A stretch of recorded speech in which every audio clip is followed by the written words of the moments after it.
right. Let's see. What's your favorite Godzilla movie and why? Oh my god, as much as I love them all, I have to say my absolute favorite one is Godzilla Final Wars. Yeah. Because they turned Godzilla into fucking Jason Voorhees. Seriously, he was frozen solid in the North Pole, spoilers, or South Pole. They fucking woke him up, he just woke up and just started killing everyone.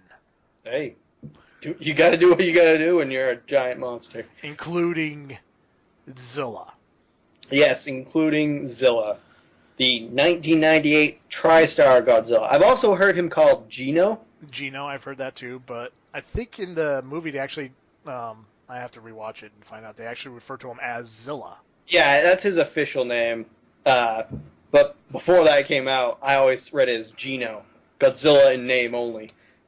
I can completely understand that. Yeah, so I always liked that. Because that wasn't Godzilla, that was just a T-Rex in New York. Yeah, that was just a big fucking dinosaur. Hey, look, we could do CG. Aye. Yeah, and it's... To its credit, it's actually not a horrible movie. It's just not a Godzilla movie. But yeah, that's the thing. Like, Godzilla fans don't look for good movies. Like, they don't look for not horrible movies. They look for Godzilla movies. It's completely irrelevant whether it's a good movie or not to us. It'd be nice. Oh, yeah, because we'll enjoy it anyway. But yeah, but that's the thing. Like, if you take all the Godzilla out of a Godzilla movie, you better make sure that thing... I better be leaving the theater wanting a cigarette. Mm-hmm. Because if I'm not, I ain't gonna like it. Because it ain't fucking Godzilla. It doesn't even breathe fire. Oh, they had a roar and fire exploded around the... Oh, yeah. Because that's the exact same thing. Like, what went through their head when they decided not to have him breathe fire? Oh, that's too implausible. You're dealing with a giant radioactive lizard. That somehow laid like 1 billion fucking eggs. Without nobody noticing. It just laid eggs, like... Like, come on, man, just have it breathe fire. Like, I'm not asking for a lot here. You know the reason why they had that is so they can have their Jurassic Park moment. Which one was it? It's been forever since I watched that movie. When it laid the eggs in Madison Square Garden, and they started hatching, and the people crawled through all the fish to get there, and so it's like, oh, now we have a reason to eat these people. Oh, right. Because they smell like fish. Right. I gotcha. Yeah. Oh, it's been forever since I've watched that movie for good reason. And I'm sorry, the baby Zillas, they look just like velociraptors. The movie was clearly trying to cash in on Jurassic Park. Jurassic Park? Amazing movie. Yeah. Godzilla in 1998? Not so much. Not so much. Especially since how Godzilla died. He got stuck in a bridge and then missiles. I'll admit, when I was younger, that made me so sad. It did. That was like Mufasa sad for me. Like, watching him die like that. It's like, Godzilla can't die like this. You don't show Godzilla die. He just, like, falls off a cliff into the water or into a volcano or something. Like, then you can't find the body. Well, with Godzilla, it's typically no one goes looking for it because, you want to go in that volcano? Not really. Do you want to go in that highly radioactive water to save your father? Sure. Let's hit the karaoke bar. Oh, yeah. Sake bombs. Woo! Oh, Lord. But, yeah. That is without a doubt, because they brought so many monsters back. Yeah. And they, like we said earlier, they improved Gigan. Yeah. Gigan, second form Gigan was badass as all hell. Even though he killed himself. Spoilers. Fucking what a dumbass. I'm gonna do a cool pull. Retrospect, bad idea.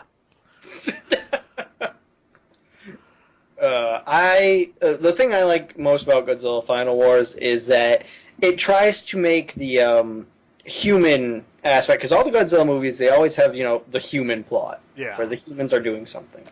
And which is, at times, can be pretty... Sometimes, yeah, it gets in the way. Yeah. It just gets in the way. But, favorite part was, the fact that they tried to make it as crazy and over the top as the monster fights were. Oh yeah. Like I love the like motorcycle Matrix fight they did. If I'm remembering this correct. Yeah, like oh, it was so amazing. It was just like it was stupid. It was like it was really really stupid, but it worked in that universe. Yes, like they made it work because like once you accept there's these giant monsters running around for fucking no reason, like you can't not accept the weird, crazy Japanese Matrix fights.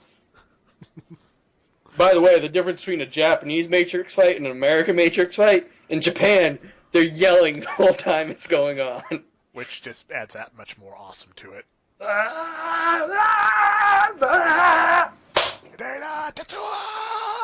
Exactly. You know a Japanese guy's gone fierce when he's just screaming. It's true. It is true. Look that shit up. You know stuff's gonna go bad when people start screaming like that. Yeah, like you don't see that too often in like American movies. Usually the guy will only like yell like. The only time I see like an American action star yell is if he's got some big gun and he's firing and he's all oh. Yeah, the gun's going. Very symbolic. Yeah, no fucking kidding. I was just thinking that as I'm doing it. Like, I did a little motion. I'm like, man, this is weird. Like, I feel like I should be censored right now. Good thing we can't see you. Pretty much. Yeah, and the way they always act afterwards, too. After they run out of ammo, they... I need a sandwich. Make me one. Oh, shit, I killed everybody. Oh.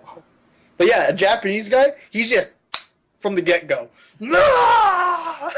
Fucking throwing punches, kicks, weapons, all sorts of crazy shit. Everything, just anything they can reach. Is this racist? No, it's... I don't think so. It's an actual commentary on their different cinematic styles. That's kind of what I was thinking, but I'm sure... Now, if we were saying the C word, it is referring to Japanese people. C word... rhymes with sink. Okay. Well, you wouldn't call a Japanese person that anyway. You've apparently never been to the southern U.S. Well, you're right. I'm not that ignorant. Hey-o! Hey-o! Is that it? That's not racist, is it? That's just, prejudice. Well, if it's true, it's not racist. Hey! Is it? Yeah, I used to vacation down there with my grandmother. Yeah. Like in Louisiana and Florida, if you weren't American, then you were American. If you were white, you were Russian. If you were Asian, you were a pink. Right. To be fair, I live in the north. It's almost south again, part of the country. If you were Mexican or South American, you were. And if you're black, you're yeah. Well, yeah. We don't even want to even hint. What word? I don't even know that word. Trust me, I've heard some very colorful expansions upon that word. I'm sure you have. Whew, have I? But I've probably heard it too. I live in the so far north it's south again, so South Canada. Yeah, pretty much. And yeah. There's a lot of white people around here, which lends to a certain culture of everybody else is different. Yeah. Ugh.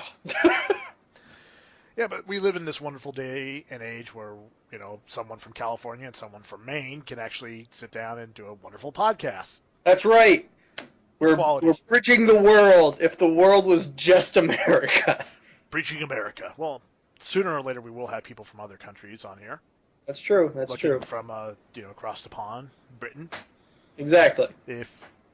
If he can ever get any time off from work, I feel so bad for him. Yeah, I feel. Says the two fucking unemployed people. Oh, don't bring that up. The thing is, I'm trying to find work. Yeah, I've been waiting for winter to stop before I really try again. You kind of have to. I don't have to. It's just I'd prefer not to drive in frozen hellscape. The ninth layer of hell. Pretty much. Meanwhile, it's been rather warm here lately. I was talking to somebody the other day, and I said, yeah, sorry, I'm staying amidst the snow. And they're like, there's still snow up there? I'm like, yeah. And they're like, but it's almost spring. Maine doesn't care. Yeah, Maine doesn't care. Maine doesn't care about the dates on a calendar. Yeah. There will be snow until there is no longer snow, and only then will there be no snow. Yeah, that's one thing I've noticed about America. If you live in a coastal area, depending on how far south you are, it's always cold. Yeah, definitely. Like here in San Francisco, matter of fact, one of the most famous American writers of all time, Mark Twain, said that the coldest winter he ever experienced was a summer in San Francisco. And I believe it. Twain. I believe it because I've been there in the summer, and I'll be like, here where I live in the valley, Sacramento, it's be 110, and I'll be like, I'm going to go to the Bay Area this weekend, hang out with some friends there. And I'll just, shorts, t-shirt, I'll be fine. Get down there. Yeah, it's a little chilly during the day, but then the sun goes down and the winds start coming in off the coast, and Jesus Christ, it gets fucking cold. Did I cut out? No, you're still there. I'm just wanting to point out there's like a ton of frozen fucking water outside of my house. Is it that much of a difference, James? Is it that different? No, it's not that much of a difference. Because I'm occasionally woken up from the sound of ice falling off my roof. Which probably sounds a lot like Ghidorah showing up. It sounds a lot like a car crashing into the side of my house. Ugh. So maybe, I don't know how Ghidorah shows up at a place. Drunk, stumbling out of his car. Hey, bro, sorry. I let Lefty drive. He's not drunk. Oh, guys, I'm totally not drunk. He let Righty drink everything. Yeah, but we share his stomach. Oh, fuck. Fuck. How would he drive? He's got no arms. That's why he lets the other two do it. Oh, that's an image. It is, isn't it? And poor Ghidorah. He like I said earlier, he's a whipping post. I think the worst movie he ever got beaten in, Destroy All Monsters. Yeah, that one wasn't even fair. Because it was just him against everyone else. Yeah, it was so unfair for the poor guy. Like, we've already, Ghidorah's a strong guy. He's at least as strong as Godzilla. Maybe, at times he's been portrayed as stronger. Mm-hmm. That Godzilla needs assistance to fight him. But Destroy All Monsters, that was the final wars of its day, kind of. All the monsters that had appeared previously popping back up, and just everyone fighting Ghidorah. He didn't stand a chance. He really didn't. At one point, maybe this is just a fever dream I have, but at one point, did they hold on to him and let somebody else just beat on him? Yeah, it was, what's Godzilla's kid's name? Minya? Minya, yeah, it was Minya. Godzilla held him up, and Minya just smoke ring, firing. I remember somebody holding him, you would hold a guy, around, arms under his shoulders. And I remember, either Gorosaurus or Anguillus or something just wailing on him. This is the sort of shit, the CIA does to terrorists. And here we had... bad. It was bad. There should be, an R rating on that for just mentally disturbing images. I mean, it was like it went from your standard Japanese director to Eli Roth. It suddenly became a hostile movie, and poor Ghidorah was the victim. It was bad. Watch Destroy All Monsters fight scene if you can find it anywhere. You don't even need to watch the whole movie. And the setup to it was great because they send Ghidorah down, and the girl's like, "Wait, you're only sending one monster?" And the alien bitch is like, "Well, our monster's from space, so therefore he's better." Did he get anything? Did he get any offense in that fight? It's been so long, I can't remember. I'm sure he did one flyby where he was zap. Yeah. But then I'm pretty sure Rodan takes him down or something. You know what? No, that's right. They said, I just remembered, they send their second monster that's even greater. And it's just like this burning ball of fire, and it like latches onto Rodan at one point, and Rodan's taken out. Then eventually, because the costume broke. Maybe, but then I just remember like when the people finally like hit it or whatever. It's like, oh, that's not a monster. That's just a UFO on fire. Like, the aliens were really reaching at that point, you know, like shit. They just gangbanged Ghidorah. We need to call Ghidorah's parents. We need to explain to Mr. and Mrs. Ghidorah what happened to their kid. Quick! Light a UFO on fire. We'll say it's a monster.